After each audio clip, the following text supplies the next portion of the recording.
Next topic है जनसंख्या परिवर्तन के घटक, कंपोनेंट्स ऑफ पॉपुलेशन चेंज। इसके जो घटक हैं उसके बारे में कहा गया है कि ये 3 घटक हैं। ठीक है, ये तीन घटक कौन कौन है ये देखना है, इसके बारे में पढ़ना है। पहला जो घटक है वो है जन्म, दूसरा है मृत्यु और तीसरा है प्रवास। यानी क्या है? जन्म, बर्थ, डेथ और माइग्रेशन।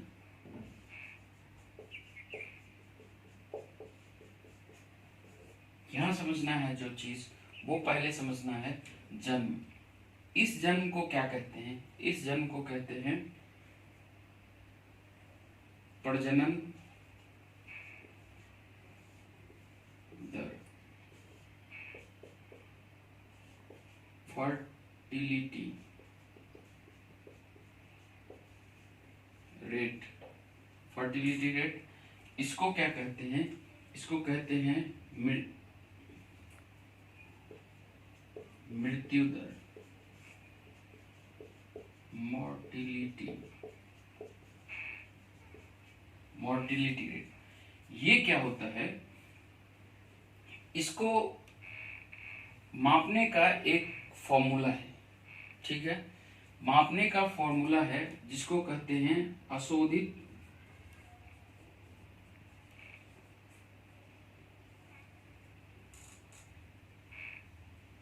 जन्म दर।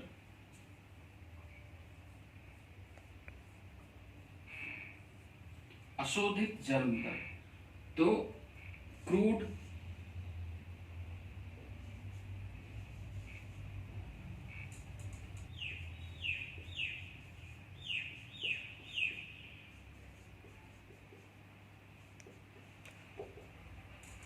अशोधित जन्म दर, क्रूड बर्थ रेट। यहाँ पे जो क्रूड है ना, क्रूड, इसका इंग्लिश क्रूड है, इसको समझना है। इसका मतलब होता है अशोधित, या जो जिसका शोधन ना किया गया हो, जिसका शोधन ना किया गया हो।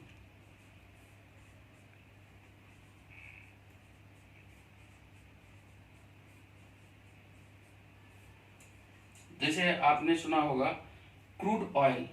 क्रूड ऑयल को हम जब शोधित करते हैं, शोधन करते हैं, तो उससे पेट्रोल, डीजल, केरोसिन, चारकोल, इसी तरह से, यानी जो है वो मिक्स है, इसमें अशोधित है, शुद्ध नहीं है। तो जन्म दर, इसका जो कॉन्सेप्ट है वो कह रहा है कि जो मिड ईयर की जनसंख्या है, यानी आप अर्धवार्षिक कह सकते हैं, अर्धवार्षिक जनसंख्या,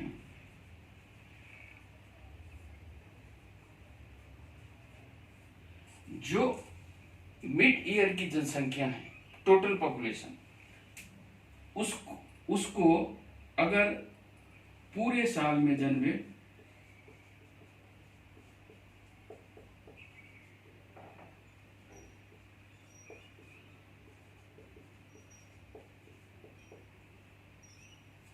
पूरे साल में जन्मे बच्चे को अगर अर्धवार्षिक कुल जनसंख्या से डिवाइड करेंगे, और चूंकि इनकी गणना हम 1000 पे करते हैं, 1000 महिलाओं पे, इसको लिख देता हूं मैं यहाँ पे, अशोधित को लिख देता हूं कि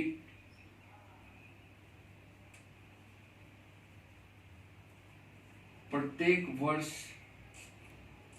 में जन्मे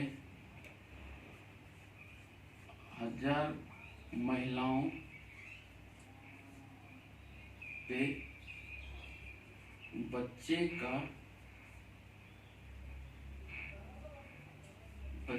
बच्चों की संख्या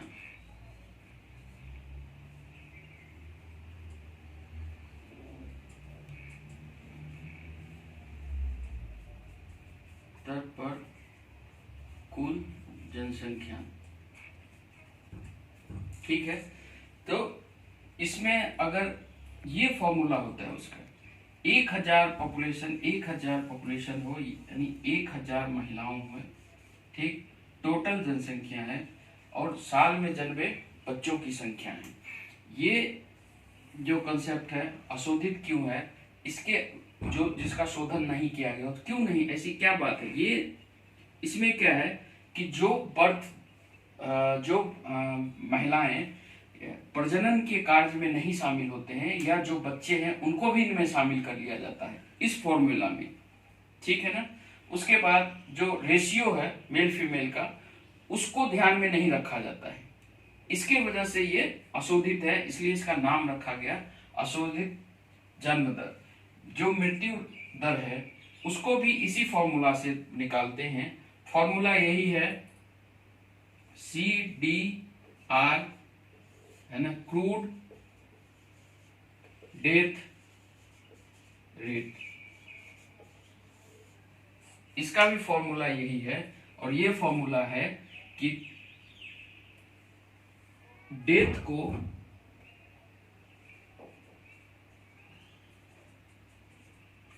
अर्धवार्षिक कुल जनसंख्या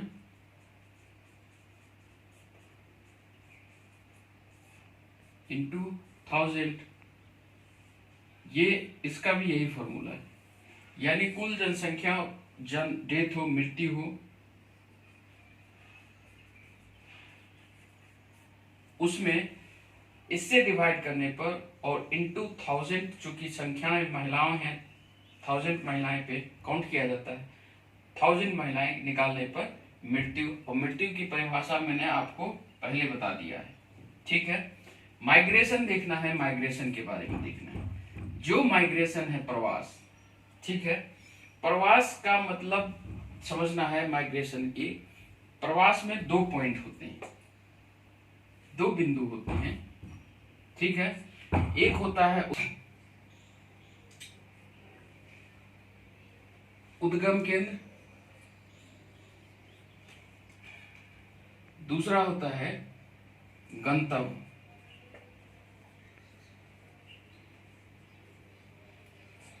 उद्गम केंद्र को कहते हैं point of origin,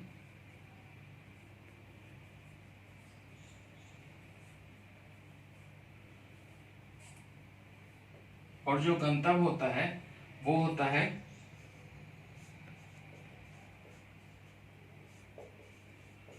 destination, point of destination and point of origin. अब इसको समझना है कि ये इसको कैसे समझना है। इसको समझना है कि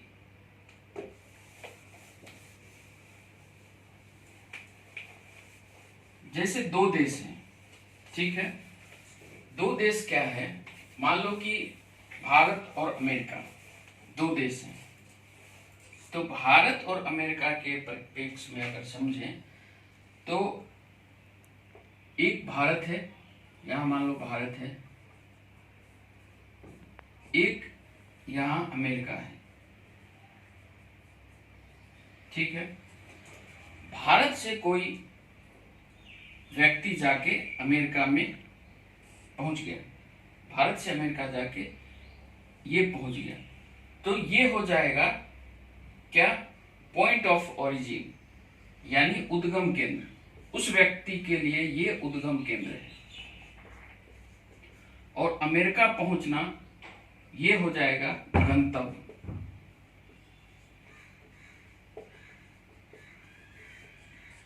एक ही व्यक्ति के लिए उद्गम केंद्र और गंतव्य केंद्र, या गंतव्य केंद्र और उद्गम केंद्र, वो एक हो सकता है। मान लो यहां से कोई व्यक्ति चला और भारत में पहुंच गया, ठीक, तो इसके लिए क्या हो जाएगा, यहां से चलना, ठीक, यहां से चलना ये हो जाएगा उद्गम केंद्र, और यहां पे पहुंचना ये हो जाएगा गंतव्य केंद्र। जहां पहुंचते हैं वो गंतव्य, जहां से चलते हैं वो उद्गम केंद्र। अब आगे जो देखना है वो देखना है कि जो प्रवास हैं वो प्रवास के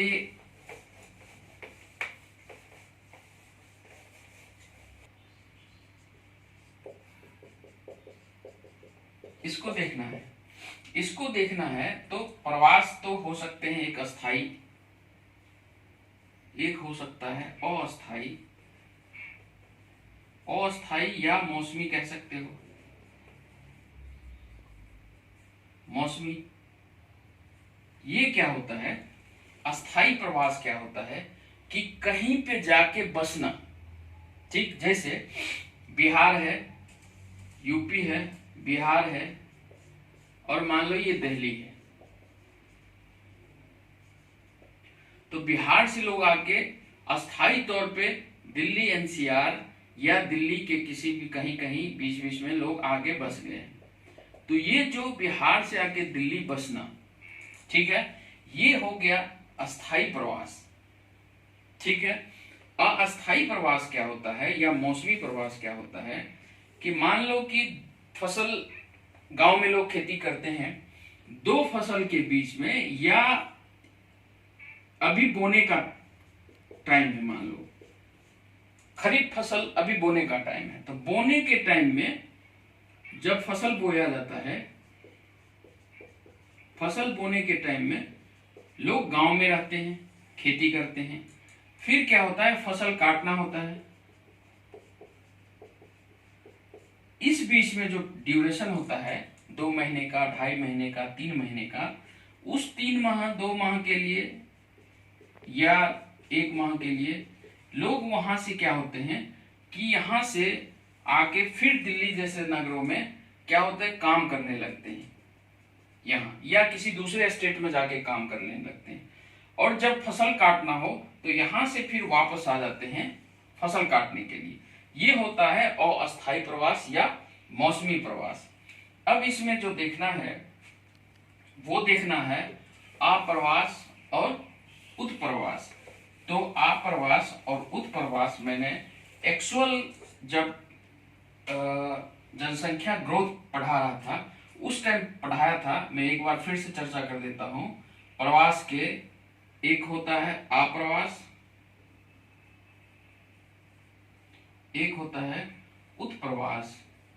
ठीक, ये जो होता है इसको कहते हैं an immigration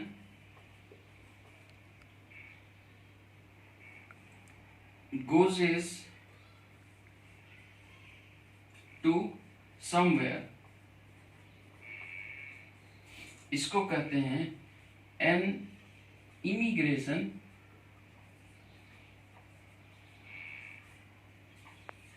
goes from somewhere, यानी जहां से जाते हैं, जहां से जाते हैं। जैसे लेटर आप लिखते होंगे, लेटर लिखते होंगे, एक साइड टू लिखते हैं, एक साइड फ्रॉम लिखते हैं। टू कहां लिखते हैं, जहां लेटर पहुंचना है। जैसे मैं लिख रहा हूं, मैं किसी अपने फ्रेंड को लिख रहा हूं, राम को लेटर लिख रहा हूं। ठीक, जब राम को लेटर लिख रहा हूं तो टू, ऊपर में टू लिखना है, नीचे राम का एड्रेस लिखना है। ठीक, फ्रॉम मैं लिख रहा हूं तो यहां पे मैं अपना नाम लिखूंगा।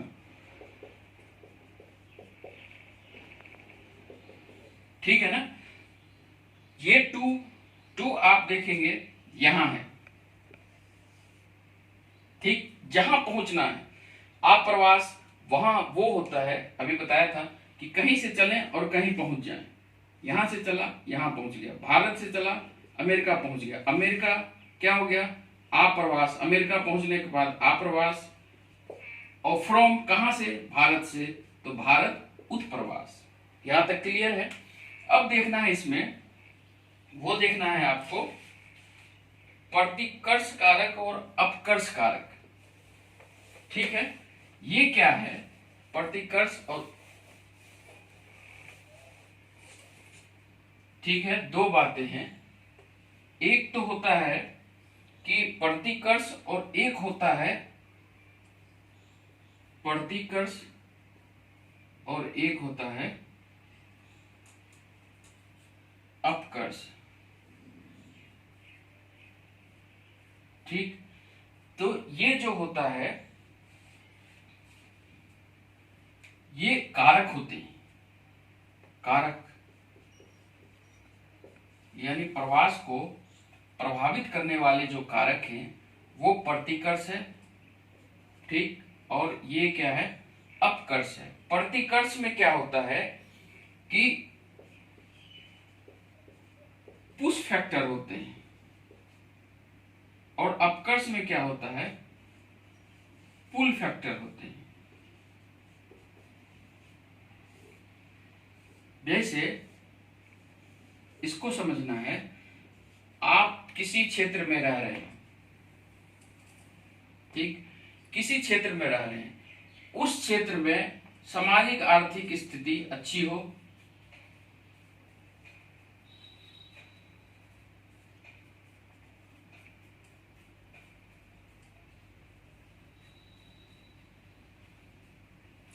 सामाजिक आर्थिक स्थिति अच्छी मान लो नहीं हो, ठीक। उसके बाद राजनीतिक हलचल, जैसे सीरिया, यमन, अफगानिस्तान, राजनीतिक हलचल हो गया। फिर प्राकृतिक आपदा, सूखा, बाढ़, इस तरह की और भी चीजें हो, वो क्या हो, वो समस्या हो, तो वहां से क्या होंगे, लोग दूसरे जगह जाएंगे। जब दूसरे जगह जाएंगे तो वो प्रतिकर्ष हो जाएगा, ठीक है नहीं, यानी बेहतर हम अपनी जिंदगी के लिए जब अपनी जगह बदलते हैं या दूसरे जगह जाते हैं तो वो प्रतिकर्ष फैक्टर होता है, प्रतिकर्ष कारण होता है। अपकर्ष कारण में क्या होता है, पुल फैक्टर क्या होता है कि अगर किसी एरिया में सामाजिक आर्थिक स्थिति अच्छी हो, साथ साथ राजनीतिक स्थिति अच्छी हो, प्राकृतिक आपदा जैसे कोई बात ना हो, तो आदि जो कारण होते हैं वो क्या करते हैं कि लोगों को वहां से बाहर नहीं निकलने देते हैं, लोगों को वहीं रहने को विवश कर देते हैं, और लोग बाहर क्यों जाएंगे, तो ये होता है अपकर्ष फैक्टर, जो यानी प्रवास को जो प्रभावित करने वाले कारक हैं वो प्रतिकर्ष और अपकर्ष भी हैं। अब आगे देखना है जनसंख्या वृद्धि की प्रवृत्ति, ठीक। तो जनसंख्या वृद्धि की जो प्रवृत्ति है वो प्रवृत्ति वृद्धि की प्रवृत्ति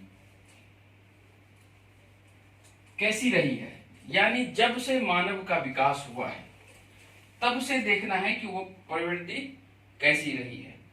तो जनसंख्या वृद्धि की प्रवृत्ति,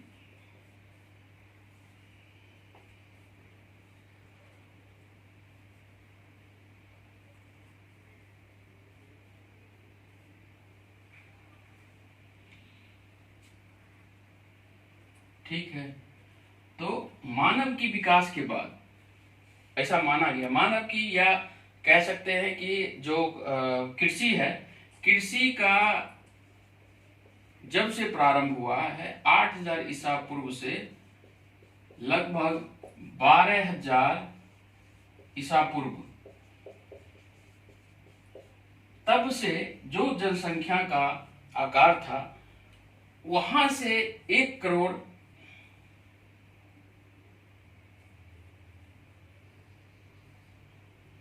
पहुंचने में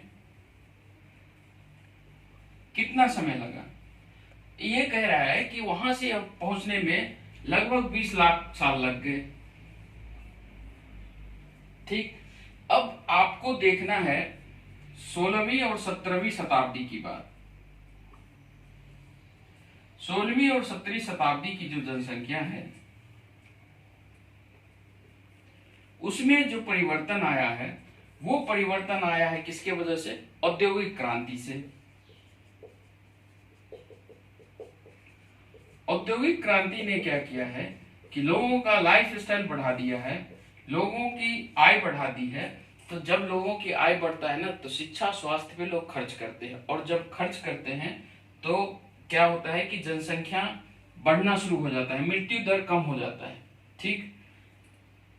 अब इसमें क्या है कि आपको मान लो कि 1750 ईस्वी से आसपास से औद्योगिक क्रांति शुरू हुआ है, तो आप देखोगे कि 1750 से जब स्टार्ट हुआ है तो जनसंख्या को एक समय ऐसा आया है, जब 5 अरब से 6 अरब की जनसंख्या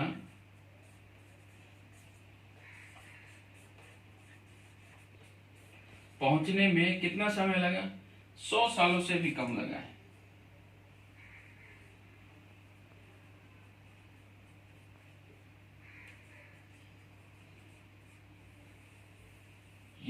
ये क्या हो गया? 100 सालों से भी कम लगा का क्या मतलब? आखिर कितना लगा होगा?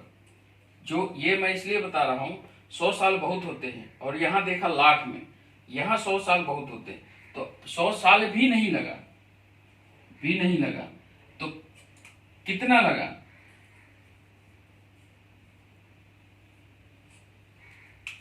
लगभग 12 साल। ठीक। एक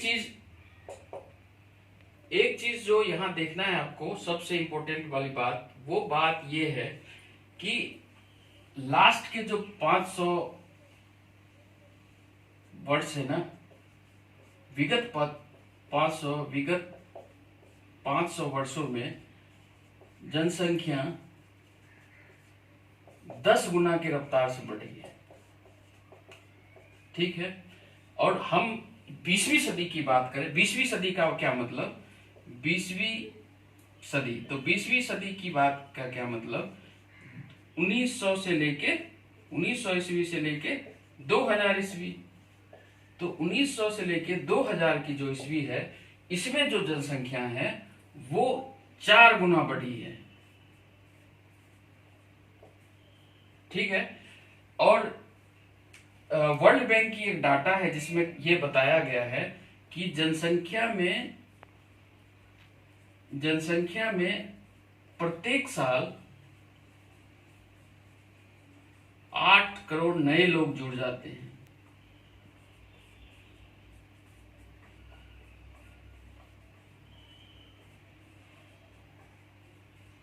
ये वर्ल्ड बैंक की डाटा है।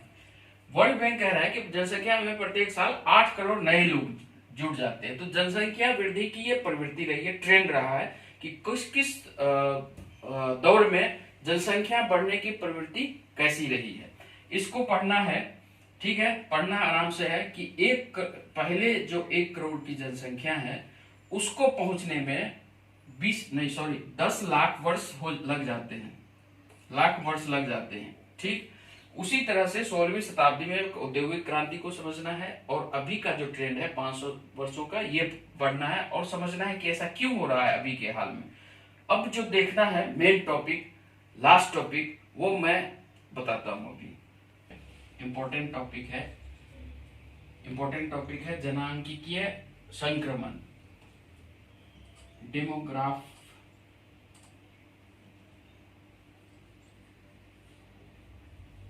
Demographic transmission. इसको समझना है। ये जो सिद्धांत है डेमोग्राफिक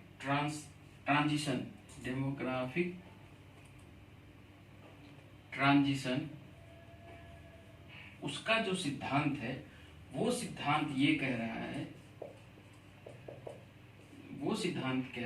क्या कह रहा है ये समझना है पहले। किसी भी क्षेत्र की जो जनसंख्याएं है ना, उसमें क्या होता है, एक जनांकीय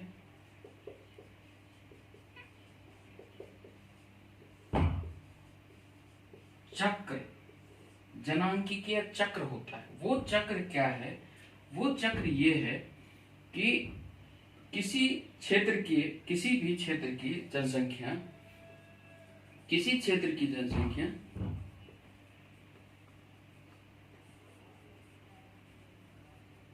पहले क्या होता है खेती या प्राथमिक कार्य पे टिका होता है।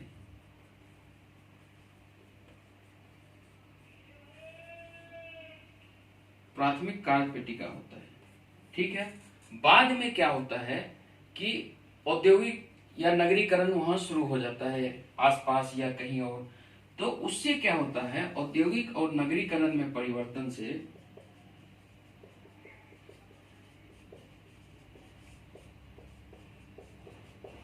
वहां के जो शिक्षा स्वास्थ्य की है उपलब्धता वो अच्छी होने लगती है, ठीक। जब अच्छी होने लगना शुरू हो जाएगा तो यहाँ पे क्या हो जाएगा कि लोगों का विकास शुरू होगा। दूसरी तरफ क्या है कि जब उच्च शिक्षा और स्वास्थ्य बेहतर होगा, उच्च स्वास्थ्य और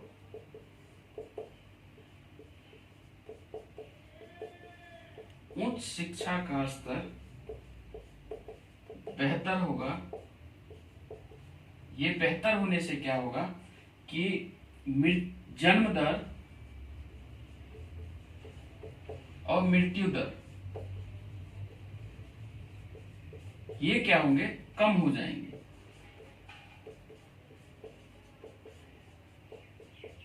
ठीक है ना।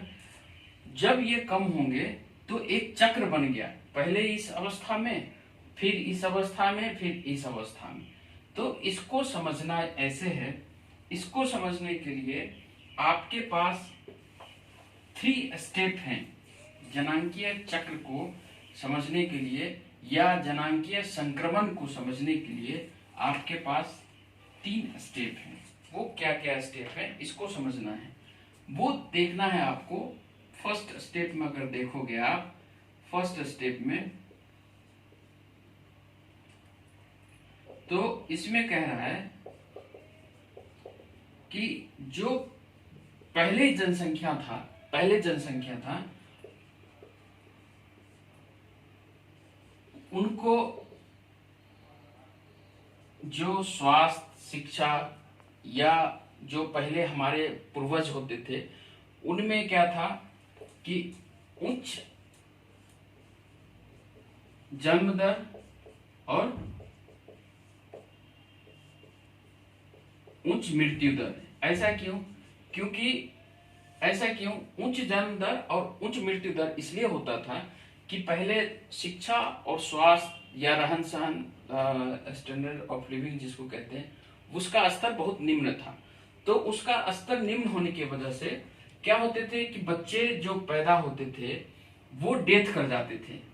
तो लोग ये सोचते थे कि पता नहीं कि कौन कितने बच्चे मेरे रहेंगे बाद में या नहीं रहेंगे, या बड़े बड़े महामारी की वजह से भी डेथ होते थे। तो और टीका होता नहीं था पहले, मेडिकल स्वास्थ्य सुविधा इतना बेहतर नहीं था, तो बच्चे पैदा ज्यादा करते थे। 5, 4, 5, 6 ये बच्चे पैदा करते थे कि 2-4 तो मर ही जाएंगे। तो इस कंडीशन में क्या होता था कि उच्च जन्म दर और उच्च मृत्यु दर होता था। दूसरा जो स्टेप था, दूसरा स्टेप, उसमें क्या होता था कि जैसे अपने अपने बारे में अभी देखना है, अभी जो हम जिस स्टेज में हैं, भारत की बात अगर करें तो अब क्या है कि बहुत जगह शिक्षा और स्वास्थ्य की सुविधा बेहतर हुई। शिक्षा और स्वास्थ्य की बेहतर हुई सुविधा, इसने क्या किया, इस सुविधा ने क्या किया कि लोगों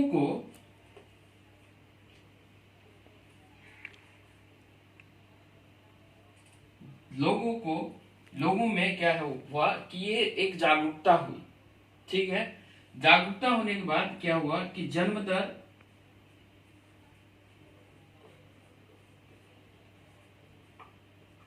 बढ़ता रहा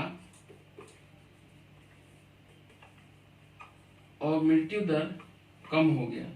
मृत्यु दर का कम होना ये क्या दिखाता है, ये दिखाता है बेहतर स्वास्थ्य सुविधाएं, ठीक है ना। तो शिक्षा और स्वास्थ्य, तो हमने क्या किया, लोग पहले क्या होते थे लोग, हमारे पूर्वज क्या होते थे, हमारे से पहले जनरेशन वाले क्या होते थे, शिक्षित थे, लेकिन जो प्रथा है ना, ट्रेंड है ना भारत में कि पता नहीं भगवान, हर चीज को भगवान पे टाल देते हैं। तो शिक्षित होने के बाद भी क्या होते थे कि वो जन्म, कई कई ऐसे थे कि जिन्होंने 4 5 6 बच्चे पैदा किए हैं, और बेहतर स्वास्थ्य सुविधा से बच्चे की जो मृत्यु दर है वो कम हो गया, लेकिन जनसंख्या क्या हो गया, जन्म दर वो बढ़ता रहा। तो इस ये जो स्टेप था वो जनसंख्या विस्फोट का स्टेज था। जनसंख्या विस्फोट का ये स्टेज था, ठीक, कि बेहतर स्वास्थ्य सुविधा ने जब मृत्यु दर को कम कर दिया, लेकिन जन्म दर के को क्या कर दिया, वो सस्टेन करते, वो बढ़ते रहा उसी तरह से। तो जनसंख्या विस्फोट का दौर, ये दौर रहा। थर्ड जो स्टेज है, ये सेकेंड स्टेज है, और थर्ड जो स्टेज है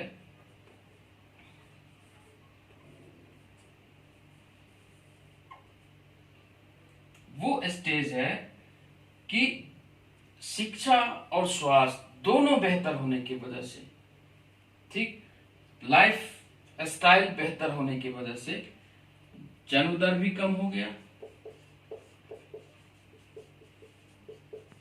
और मृत्यु दर भी कम।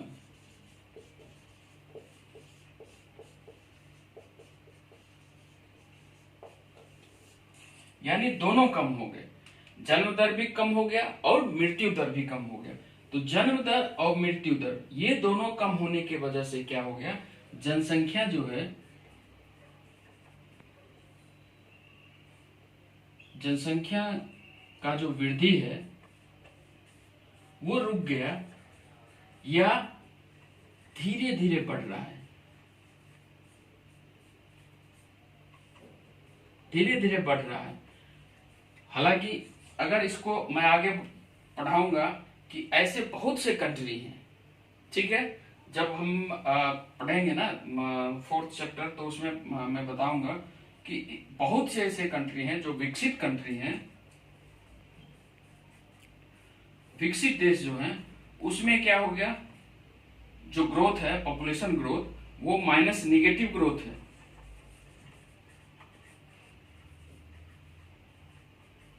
जो डेवलपमेंट कंट्री बहुत सारे हैं वो निगेटिव ग्रोथ है। अपनी भारत की बात मैं करता हूँ, भारत की मैं पढ़ाऊंगा, बहुत अच्छे से पढ़ाऊंगा, स्टेज बाय स्टेज पढ़ाऊंगा, जो जितने स्टेज है ना, मोस्टली सबकी चर्चा मैं करूंगा और लिखा दूंगा, सब कुछ लिखा दूंगा।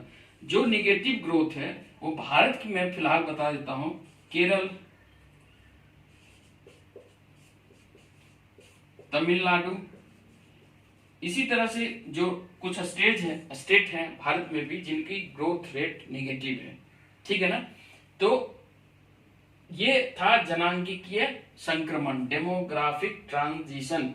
अब जो एक और लास्ट में आपके बुक में दे रखा है, माल्थस, थॉमस माल्थस,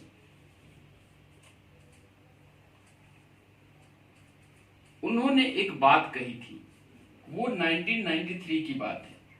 उन्होंने एक बात कही थी, वो बात बहुत ही मूल बातें हैं, मतलब बेसिक बातें हैं। वो ये है कि खाद्यान्न लोग जिस रफ्तार में बढ़ रहे हैं, लोग जिस रफ्तार में बढ़ रहे हैं, जिस रूप से बढ़ रहे हैं,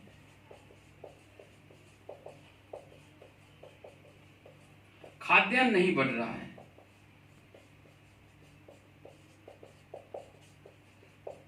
क्या मतलब कि लोग तो बढ़ रहे हैं, लेकिन क्षेत्रफल, विश्व का जो पृथ्वी का क्षेत्रफल है वो तो रुका है, वो तो बढ़ नहीं रहा है। तो लोग तो बढ़ रहे हैं, लेकिन खाद्यान्न नहीं। जब क्षेत्रफल बढ़ेगा जब तो खाद्यान्न की उत्पादन क्षमता बढ़ेगी, तो खाद्यान्न बढ़ नहीं रहे हैं। तो इस स्थिति में क्या हो जाएगा कि अकाल,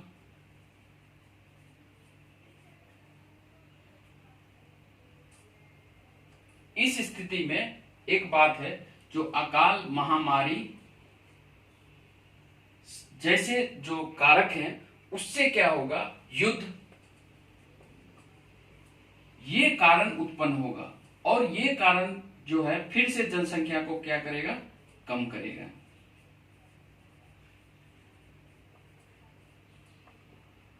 ठीक, यानी थॉमस माल्थस का कहना है कि अभी का जो दौर है वो उस दौर में खाद्यान्न नहीं बढ़ रहे हैं, लोगों की संख्या बढ़ रही है। लोगों की संख्या बढ़ने के वजह से एक समय ऐसा आएगा जो युद्ध जैसी स्थिति होगा, खाद्यान्न भुखमरी की समस्या होगी, महामारी फैलेगा।